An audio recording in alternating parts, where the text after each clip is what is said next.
খুলনায় যাত্রী বেশে এসে মাথায় হাতুড়ি দিয়ে আঘাত করে অটোরিকশা ছিনতাইয়ের ঘটনায় দুদিন পেরিয়ে গেলেও আহত চালক রনির জ্ঞান ফেরেনি। আশঙ্কাজনক অবস্থায় তাকে ঢাকা মেডিকেল কলেজ হাসপাতালে চিকিৎসা দেওয়া হচ্ছে। বুধবার সকালে তার মাথায় অস্ত্রোপচার করা হলেও তিনি এখনও অচেতন। এই ঘটনায় পরিবারের পক্ষ থেকে এখন পর্যন্ত থানায় কোনো মামলা বা লিখিত অভিযোগ দায়ের করা হয়নি।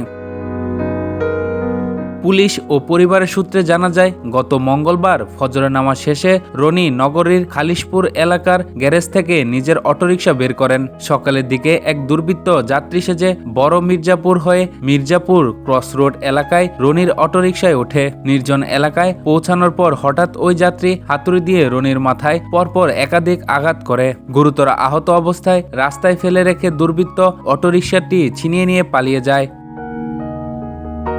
স্থানীয়রা রনিকে রক্তাক্ত অবস্থায় পড়ে থাকতে দেখে তাকে দ্রুত খুলনা মেডিকেল কলেজ হাসপাতালে নিয়ে যান। সেখানে প্রাথমিক চিকিৎসা শেষে চিকিৎসকরা তার অবস্থা গুরুতর হওয়ায় উন্নত চিকিৎসার জন্য ঢাকায় নেওয়ার পরামর্শ দেন। পরে মঙ্গলবার বেলা 11টার দিকে খুলনা থেকে অ্যাম্বুলেন্সে করে তাকে ঢাকা মেডিকেল কলেজ হাসপাতালে আনা হয় এবং দুপুর 2টার দিকে সেখানে ভর্তি করা হয়। বিভিন্ন পরীক্ষা নিরীক্ষা শেষে বুধবার সকালে তার মাথায় অস্ত্রোপচার করা হয়। চিকিৎসকদের ভাষ্য অনুযায়ী মাথায় গুরুতর আঘাত পাওয়ায় এখনও তিনি জ্ঞান ফিরে পাননি।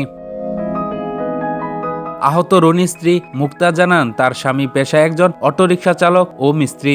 সংসারে একমাত্র উপার্জনক্ষম ব্যক্তি রনি। প্রায় 1 মাস আগে একটি এনজিও থেকে 50,000 টাকা ঋণ নিয়ে তিনি অটোরিকশাটি কিনেছিলেন। সেই গাড়ি দিয়েই সংসারের খরচ চলত। হঠাৎ এমন এক দুর্ঘটনা আমাদের সবকিছু এলোমেলো করে দিয়েছে। স্বামী এখন কথা বলতে পারছে না, জ্ঞানও ফেরেনি, গাড়িটিও নেই। কিভাবে চিকিৎসার খরচ চালাবো, কিভাবে সংসার চলবে কিছুই বুঝতে পারছি না। এদিকে ঘটনাটি নিয়ে তদন্ত শুরু করেছে খুলনা মেট্রোপলিটন পুলিশ। পুলিশের অতিরিক্ত commissioner crime and ops Mohammad Rashidul Islam Khan জানান, ঘটনাস্থলের আশেপাশের সিসিটিভি ফুটেজ সংগ্রহ করে দুর্বৃত্তকে শনাক্ত করার কাজ চলছে। প্রাথমিকভাবে ধারণা করা হচ্ছে এটি পরিকল্পিত ছিনতাইয়ের ঘটনা। আহত রনির বাড়ি খালিশপুর এলাকায় বলে নিশ্চিত করেছে পুলিশ। তিনি বর্তমানে ঢাকায় চিকিৎসাধীন থাকায় পরিবারের পক্ষ থেকে এখনও মামলা করা হয়নি, তবে পুলিশ বিষয়টি গুরুত্বের সঙ্গে দেখছে।